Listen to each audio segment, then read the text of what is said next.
సంవత్సరం క్రితం బెట్టింగ్ గాడి చచ్చిపోయాడు. అతనేమి కార్గిల్ యుద్ధంలో చచ్చిపోలేదు, పహల్గామా దాడిలో కూడా చనిపోయిన వ్యక్తి కాదు, లేదా యుద్ధంలో చనిపోయిన సైనికుడు కాదు, సమాజం కోసం చనిపోయిన వ్యక్తి కాదు. ఏం సాధించాడని విగ్రహం? బెట్టింగ్ వేసి ఈ జగన్మోహన్ రెడ్డినో సాక్షి మీడియానో నమ్మి డబ్బులు అప్పనంగా దొబ్బేద్దాం వేరే వాళ్ళు అని చెప్పి అక్కడెక్కడ తెచ్చాడు, బెట్టింగ్ చేశాడు. అంటే అతను అత్యాశకు పోయి ఆత్మహత్య చేసుకుంటే విగ్రహం పెడతారా? అసలు సిగ్గు శర్వేమని అనిపిస్తుంది మీకు? అంటే అలాంటి వాడిని చూసి మనం కూడా పురుగుల మంది ఆగెత్తే మనకు కూడా ఎకరాలు పెడతారని ఇంకో 10 మంది తయారవ్వాలా? అతను ఎవరెందుకనే గల్లీ కార్యకర్త. కనీసం అతను ఇప్పుడు వరకు జగన్మోహన్ రెడ్డితో ఫోటో కూడా తీసుకున్నాక అతనికి వర్కౌట్ కాలేదు. అంటే ఎంత చిన్న కార్యకర్త చూడండి. దీనికి కావాల్సిన ఆధారాలు మీకు చూపిస్తాను రండి. నేను చెప్పాను కదా, అతను గల్లీ కార్యకర్త అనడానికి నిదర్శనం ఏంటంటే ఇదిగో, జగన్ తో ఫోటో కోసం ఎంతో ఎదురు చూసి ఆఖరికి నాగమల్లేశ్వరరావు తల్లిదండ్రులు ఆవేదన, ఆఖరికి చనిపోయాడు. కనీసం ఒక ఫోటో తీసుకోవడానికి కూడా జగన్మోహన్ రెడ్డి అతని దగ్గరికి రానివ్వని పరిస్థితి అతనిది. అలాంటి ఒక సామాన్యుడి కోసం ఇప్పుడు జగన్మోహన్ రెడ్డి విగ్రహం కట్టేసి విగ్రహావిష్కరణకు వచ్చేస్తాడా? ఇదంతా ఈ నాగమల్లేశ్వరం మీద ఉన్న ప్రేమ. అలా కుటుంబానికి మీకు అలా బుర్ర పని చేస్తుందా? బతుకున్నప్పుడు సెల్ఫీ ఉన్నోడికి చచ్చిపోయిన తర్వాత విగ్రహం పెట్టాడండి. ఈ మాత్రం ఆ బుర్ర లేకుండా ఎలా ఉన్నారండి?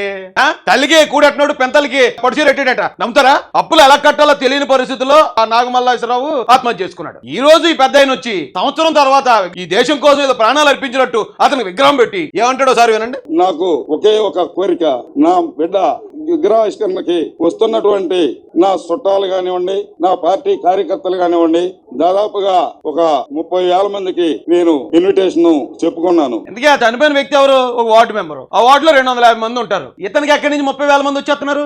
అప్పులు అయిపోయిన ఏళ్ళు 30,000 మందికి భోజనాలు ఇప్పుడే అరేంజ్ చేయడం, చచ్చిపోయినప్పుడు లేదు, దినకార్యం అప్పుడు లేదు. సంవత్సరం తర్వాత విగ్రహం పెట్టేయడం, డబ్బులు వచ్చి 30,000 మందిని పిలిచేయడం, 30,000 మందికి భోజనాలు పెట్టడానికి ఎక్కడి నుంచి వచ్చింది ఫండింగ్? ఏ కారణం చేత వచ్చింది ఫండింగ్? 30,000 మందిని పిలిచాడు. ఇప్పుడు మరి ఇదంతా గొడవలు క్రియేట్ చేయడానికి ఇంటెన్షనల్ గా వైసీపీ వాళ్ళు వెనకుండి వీళ్ళతో ఈ ఆట అంతా ఆడిస్తున్నట్టు క్లియర్ తెలిసిపోతుంది కదండి.